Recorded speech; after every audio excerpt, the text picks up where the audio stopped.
Volt egyszer egy sellő, haja szőke volt, a szeme kék, a ruhája aranyszínű, a pitkája rózsaszín. A sellő a hótengerben élt.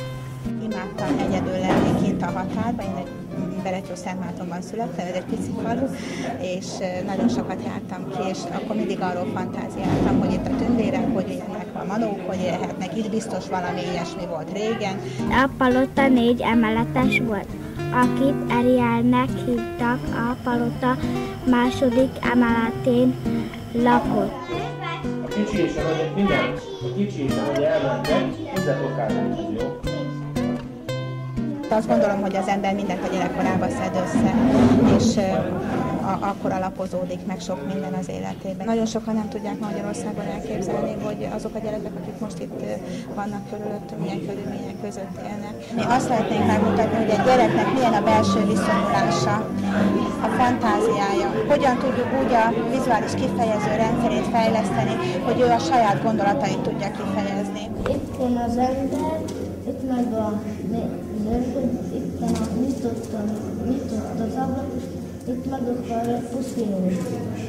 Azt hitte, hogy az ő férje, közben meg észrevette, hogy ez a Schuster legény. A rajzolás, a festés, a mintázás, az egy hihetetlen eszköz, mert olyan sikerélményt ad 45 perc, 2x45 perc alatt, ami hallatlanul fontos ezeknek a gyerekeknek. Aki nap mint nap iskolai kudarcot ér el, annak az én képe negatívra változik egy idő után. Azok, akiket egyébként ki kell küldeni az iskolai rajzóráról, mert már nem lehet vele bírni, azok nálunk gyönyörűen működnek. Egy szegény ember reggel lemegy a kutyához, fölhúzza a vödrét, és talál benne egy vödör aranyat, és szól a feleségének, meg a 2-3 gyermekének, hogy kiemelte a kútból az aranyat, és utána meg mondják, hogy már nem kell ilyen rossz putri házba laknunk, hanem elköltözünk jobb házakba, és utána az anyuka is örül, meg a 2 kisgyerek is, és utána meg elköltöznek, és majd... Mi vizuális nevelésünkben az alap a mese. A gyereket nem az érdekli, hogy rajzoljunk le egy almát, vagy rajzoljunk le egy virágvázát. Pláne nem ebben a korban, mint amiben itt van ez a kis drága. Mit szeretnél, csillagbogaram? Befejezted? Még nem. Ha nem, mondd meg. Nincsen barnátok? Hát segítek neked azonnal. Iván bácsi! Iván! Légy szíves, egy kis barnát szeretnének még kérni. Tudnál adni egy kis barnát? Jó. Hogy mondjam, aki benéz egy ilyen gyereknek a szemébe, az nem tud utána elmenni mellett. Tehát lehetne azt mondanom nekem is, hogy francot érdekli, hát fölveszek 400 gyereket, aki meg tudja fizetni ezt a szolgáltatást, és nem foglalkozok ezzel. De ott vagyok, és nem tudom nem észrevenni. Szóval nem tudom nem észrevenni azt, amikor bábszínházba mennek, és a félosztály otthon marad, mert nem tudják befizetni. Nem tudom elviselni azt, hogy 500 forintot kell Mikulás napra befizetni Mikulás csomagra, és nincs befizetve. Nem tudom elviselni, hogy a nővére megszül egyszerre az anyjával. Nem tudom. Hány testvéred van? 2. Hogy hívják őket? Az egyik Anita, Takács Anita, ő terhes, lesz kisgyereke. Ezt tudom, tanítottam is Anitát, igaz? Meg van egy testvérem, egy fiú, ő meg Takács István Árpád. Őt nem tanítottam. Ő 9-es. Aha, azért. Most már. És ki van még a családban? Tomi, a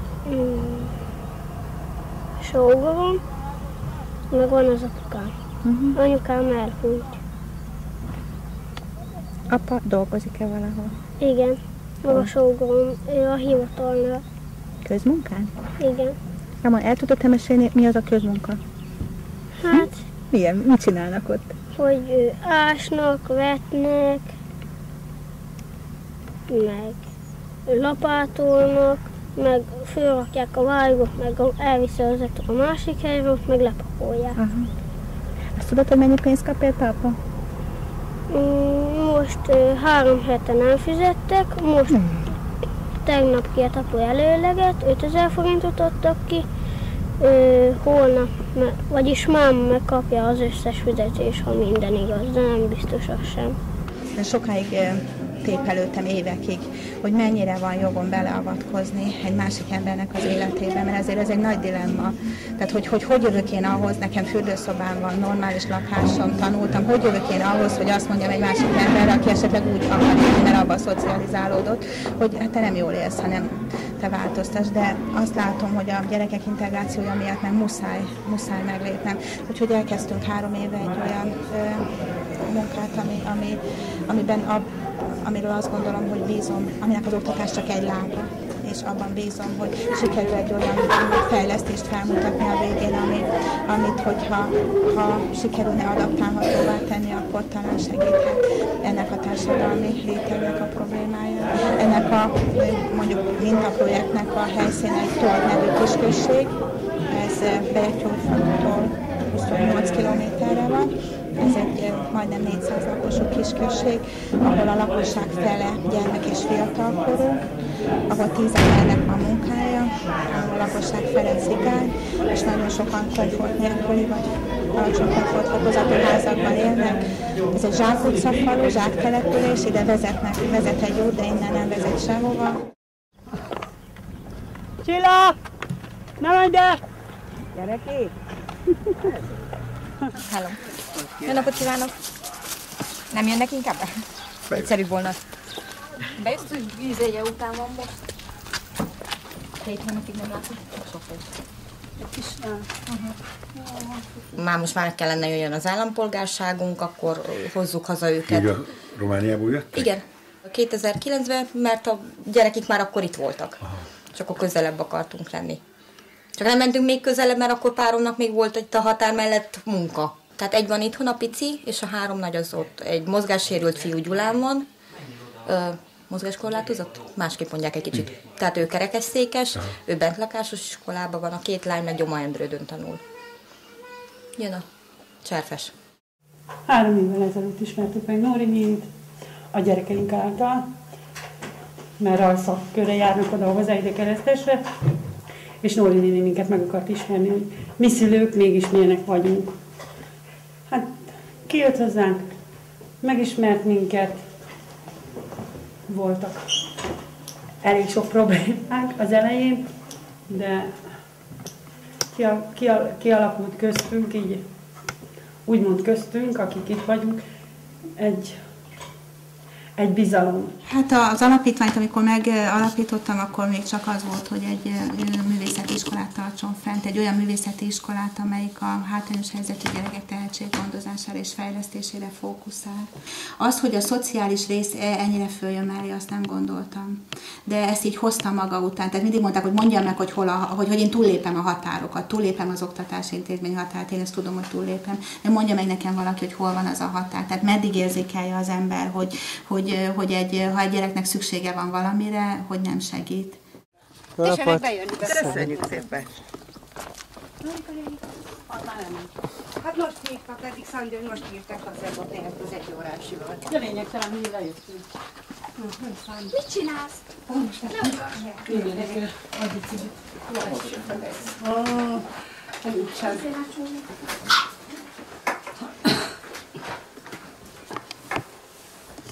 Pont most ebédeltünk. A Bocska István gimnáziumba járunk ide Keresztesen.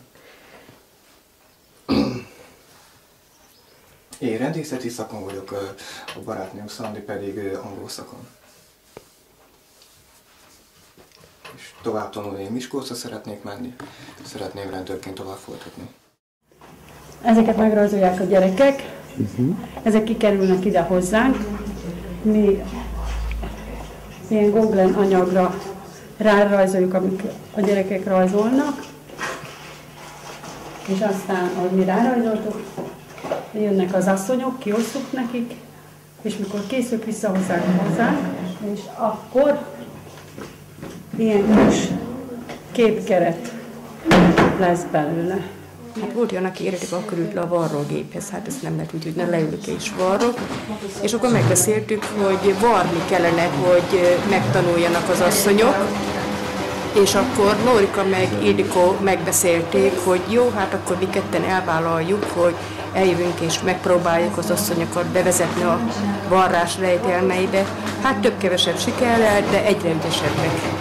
Hát világos gyakorlat kell még nekik, de azért, ha megnézik a késztermékeket, már egészen jók vannak benne. Jó napot kívánok! Jó napot!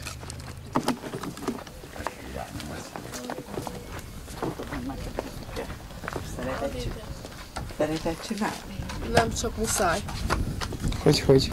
Hát mert nincsen pénz, hogy megéljünk. Nem szeretem amúgy csinálni, mert sok idő kell hozzá, meg itthon takarítani is kell, meg segíteni, és nincs idő rá sokszor, hogy kivarjam. De muszáj csinálni, mert ez a kis pénz is jó. A kegyezáponyit is jó. Sokszor kenyére, ez a piam halt meg.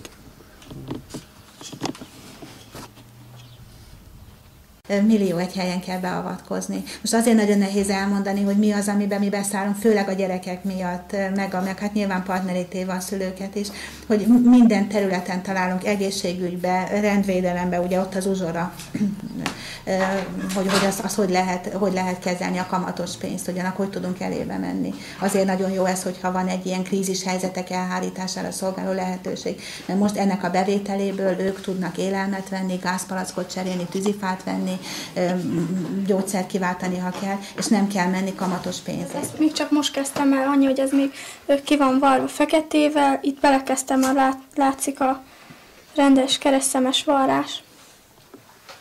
Az iskola mellett. Az iskola mellett próbálok még ezt is csinálni kiegészítőképpen a háztartásban, hogy az is jó segít.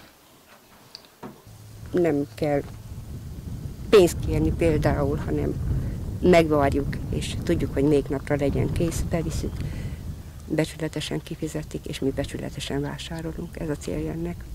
Hogy van mihez nyúlnunk, és nem kell azt, hogy, mint ahogy több embernek is, hogy menni kell kölcsönkérni, stb. És a saját kenyeréből, kezéből meg tud élni. Most például azt silabizáltuk, hogy ha sikerül kivarni, akkor gázpalackot veszünk belőle. Tehát valamire mindig beosztja az ember. Ha sikerül, ha nem kell máshova menni. Nagyon akarják, mert azért be kell valljam, én is félelemmel jöttem ide, hogy fogok elboldogulni velük, hogy fognak elfogadni egyáltalán engem, hogy én mint egy abszolút vadidegen nekik dirigálok, úgymond, de hála Istennek szerintem nagyon jó a kapcsolat, de ők is azt mondják. Nagyon akarom csinálni, mert végeredményben én 3 gyereket nevelek egyedül, munkahelyre elmenni nem tudok, a közlekedés, illetve a zsáktelepülés véget. A varrás viszont az nagyon jó lenne, hogyha minél hamarabb beindulna, minél többen vennék le ezeket a termékeket, mert nekünk az volna a lényeg, mert hogyha minél több anyag, illetve termék el kell, akkor nekünk ez egy úgymond jövőbeni képünk. Én azt gondolom, hogy az emberben lenni kell egy alázatnak, hogyha a többségi társadalomból jön, és ebben az egész dologban segíteni akar. Ezt a kézműves programot, ha 3 évvel ezelőtt akarom elindítani, engem mindenki kiröhögött volna itt az asszonyok közül is. Mert ki kellett, hogy alakuljon az, és ezt nem lehetett sietetni. Tehát azok a lépések, hogy mi hogy jelentünk meg az utcán először, hogy jöttek oda az asszonyok, a gyerekeken keresztül, hogy tudtuk először az anyákat, utána végül is a férfiakat is megérinteni, hogy az első közösségi programok itt a kultúrházba verekedésbe torkoltak rendszeresen, és azt mondtuk, hogy képtelenség lesz bármit is elérni, mikor próbáltunk csomagokat adni, hogy ellopták egymástól a Mikulás csomagokat, a karácsonyi csomagokat, kiabálás, ordibálás volt, próbáltunk falugyűlések kijönni, az is olyan ordibálásba torkolni.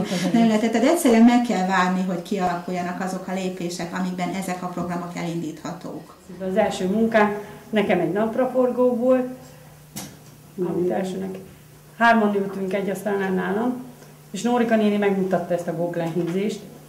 Hát én elsőnek azt hittem, soha nem fogom megtanulni, de gyorsan megtanultuk ezt a hímzést, és mi velünk kezdte kettőnkkel ezt a hímzési munkát. 30-an vagyunk körülbelül most benne ebbe hímzésbe.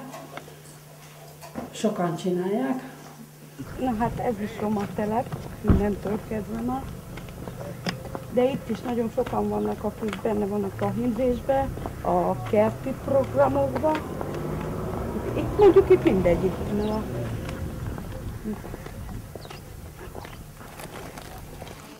tudom, hát itt végig sárga lesz, a pillangó ilyen kék. Ez a szín lesz hozzá. Itt a szára zöld, a másik pillangót ilyen pirosra csinálom. Így. A csillagokat meg sárgára csinálom, és a háttét meg ilyen színesre csinálom. Színesre, hogy minden szint rakok ebből bele. A hétfőre kivarrom, hogy leadjam. Aztán majd hozok el másikat. Úgy jó varni, mert telik az idő, csak hát valakinek segíteni is kell otthon a házba.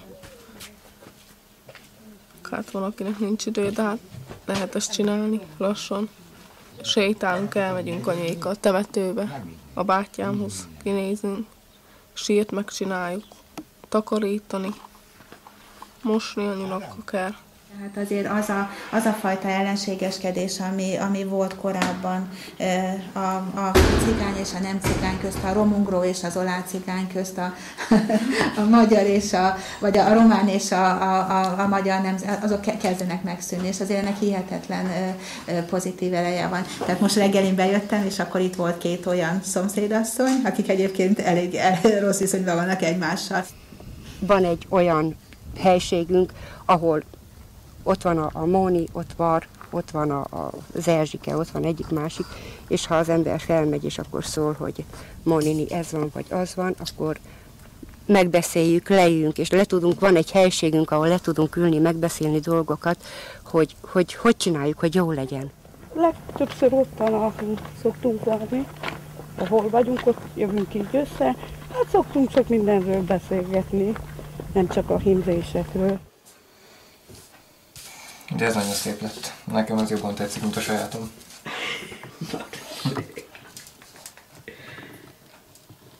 És szerintem én vagyok a nagy madár, a barátnő pedig a kisebb.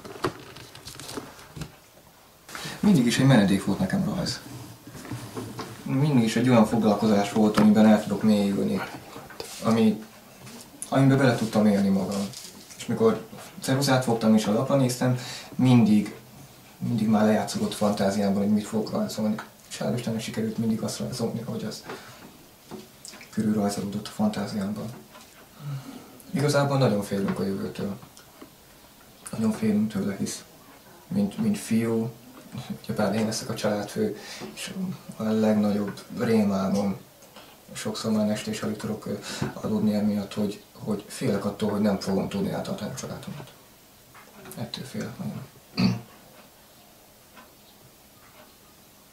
Annál jobb mentálhigiénés dolgot, ami egészségessé teszi a lelkületet, hogy értelmes dolgot csinálhatnak, és ezért fizetést kaphatnak, ennél nincs jobb. Úgyhogy ha varázsolni tudnék, akkor ezt az egész épületet rögtön átalakítanám egy olyan helyé, ahol azok az asszonyok, akik most még csak beszabályozott rendben heti egy hímzéssel tudnak beszállni, azoknak munkahelyként tudnánk ezt kínálni, és mellette lenne egy asztalos üzemünk, ahol a férfiak gyerekbútorokkal készítésével foglalatoskodnának, és ezeket az asszonyok ugyanúgy kifestenék, mint ahogy itt a hímzéseket ráteszik.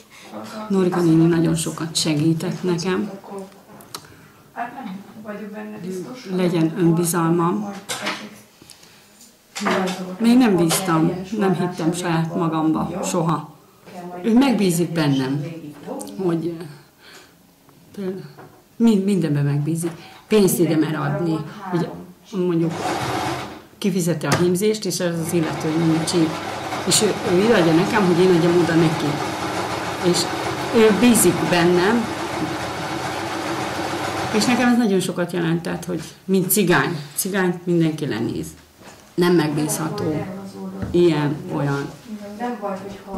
És ő bízik bennünk. És ez a bizalomnak, ez az egész mellett, amit van. Mondjak. Nem tudok más mondani.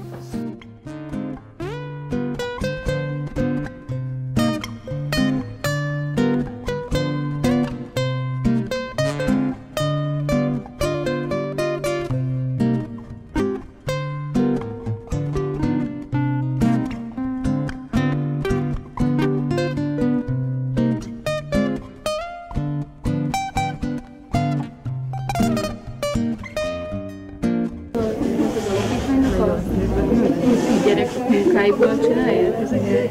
És ki hímezik ki őket? Szülők. Tényleg? És mi is van. Igen? És akkor ez az alapítvány számlájára megy, ugye?